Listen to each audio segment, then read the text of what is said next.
Hello, everyone, and welcome to Eleanor's Elite Radio. And this is your host, Eleanor. Today, I'm very lucky because I have a fabulous author with me today. Her name is Miss Helen Hipp. She is the author of a few children's books. One is Rosie The Hippo, who I love. I love Rosie. Another one is A Different Kind of Safari. And I just want to welcome Miss Hipp today with us on the show. Helen, it's so nice to have you on. Welcome to Eleanor's Elite Radio. Oh, Eleanor, thank you for having me. I'm very excited. Oh, I was so thrilled when I received your signed, autographed copies of Rosie the Hippo for my grandson's birthday. It was so beautiful. My daughter we're all very avid readers. I've saved all of my daughter's children's books from when she was a baby, and she's now 32. So we're all very avid readers, and we're going to save your books for a very long time as well. What a beautiful story. Can you tell us a little bit about Rosie the Hippo and how you came to this? Sure, I'd be happy to. Rosie the Hippo is based on a very large pink hippo that was spotted in Africa by my family, and my son, who was 14 at the time, immediately named her Rosie, and we wanted to learn all about hippos, but we also particularly were interested in Rosie because she was standing outside of the pod of hippos, and a pod, for those that don't know, is a group of hippos. And so our guide told us that she was tolerated but not necessarily accepted by her herd because of her differences.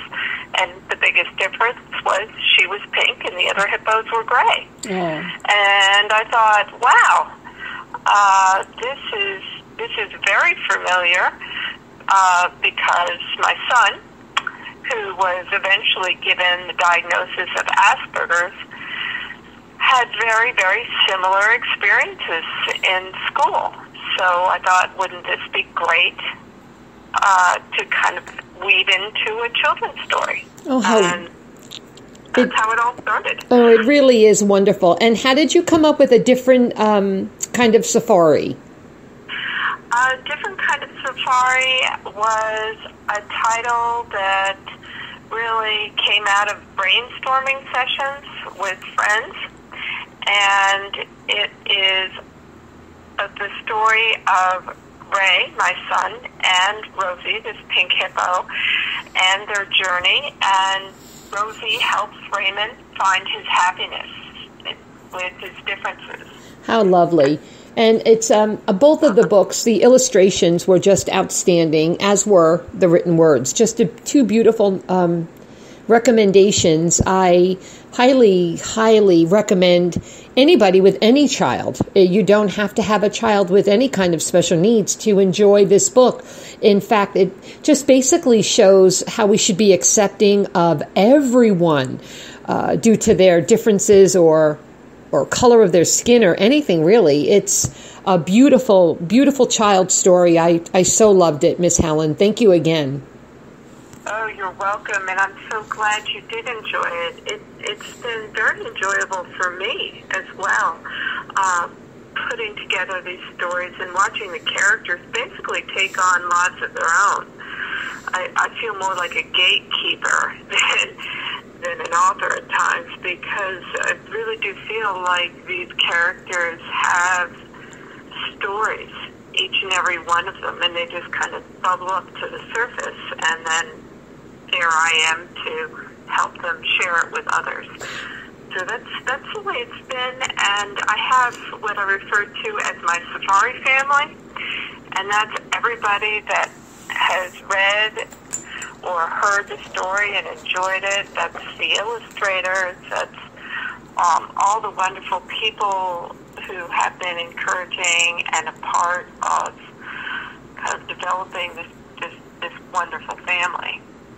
Miss Helen, you mentioned that at the time when you went on your real safari and saw a pink hippo, your son was 14. How many years ago was that? How old is he now?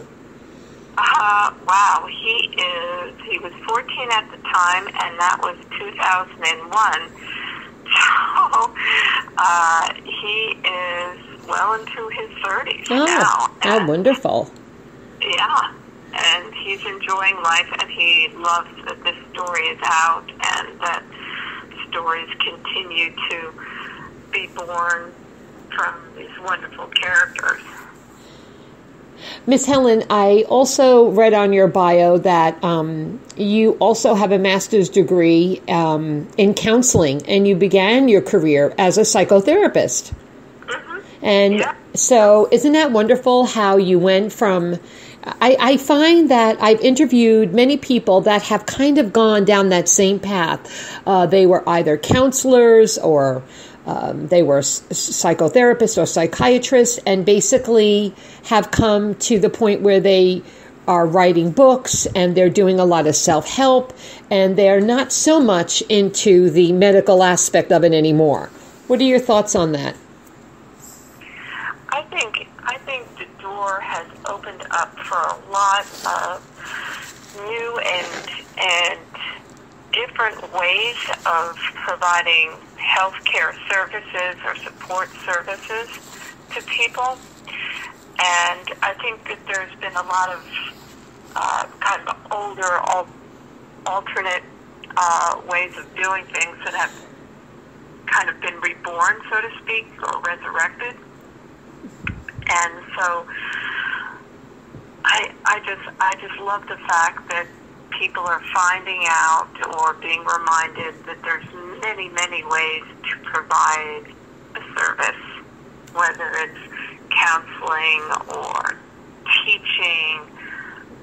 We're all doing it in creative ways. Some of us are doing it in more traditional ways, and I think that's important. I think so too, because I agree with you, because I believe, as an educator myself, I believe that not every child, like every adult, learns the same way. I think you can show how you can educate someone through reading or artwork or audio. I mean, it's such an array of ways to educate someone. And I think that's wonderful that you've written these books, because I truly believe that's your calling. I also believe being a psychotherapist could have been your calling, which led you to this. It's just a very wonderful... Yeah, I think they're all connected for sure. That's how I view it. Every experience I've had has been a stepping stone to where I am now, and what I'm doing now is also a stepping stone to what the future holds, basically. Right, of course, it all is. So tell us, what is happening now with Miss Helen Hipp? Oh my goodness, Miss Helen Hipp is going to be very, very busy. I am off to New York City for the Brooklyn Book Fair on the 15th, 16th, and 17th of September. I have a pre-launch party for the third book in Williston, Vermont in October, and I believe that's the 15th of October. It's a Sunday, so I have to peek at my calendar here. That's okay. Take your time. That's fine. Yeah, it's the pre-launch party in Williston, Vermont. It's on the 15th. In November, it looks like I will be at Barnes & Noble and some schools in Philadelphia, I believe it is. And all of these events will be up on Facebook and on the website, the RosieTheHippo.com website, as well, because more things will be added on, and of course our interview and other such things. So it's going to be very, very busy, and I am also right now working on the fourth book, getting the illustrations done for that. Oh, how wonderful. And also, I would assume, maybe not, I don't know, but how about when you go into zoos? I mean, is that a possibility to have like little workshops at the zoo? Like we have a beautiful zoo here in Melbourne, the Brevard Zoo, and, you know, they have little conference rooms. I mean, wouldn't that be wonderful too? And because we also have hippos at our zoo. Maybe not pink hippos, but we have hippos, you know. Well, we are actually trying to get into zoos and things as well. So if you have a local zoo and you'd be interested, just feel free to tell them about the books, and they can contact me, because we're certainly open to doing that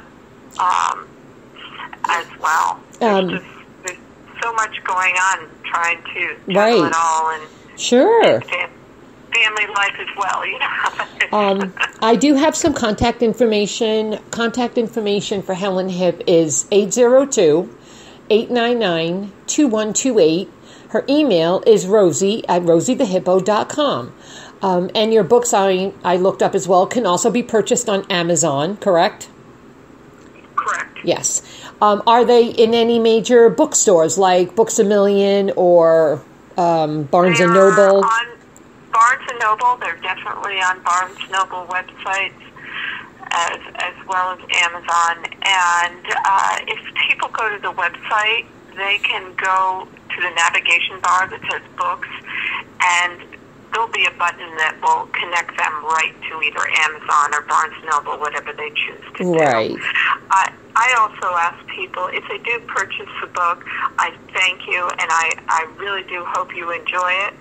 And I would love your feedback, because these books are written for you, the audience, everybody, and I really do want to put out the type of book that you want on your shelf.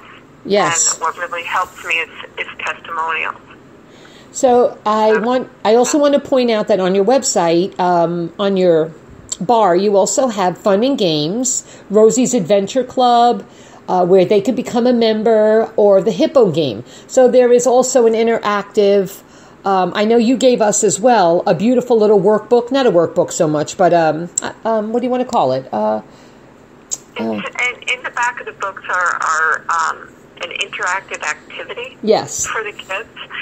So in the books that are out, there's a song template that children can complete, so they can write a song about themselves and their feelings, or if it's a classroom situation, the whole classroom can do it together.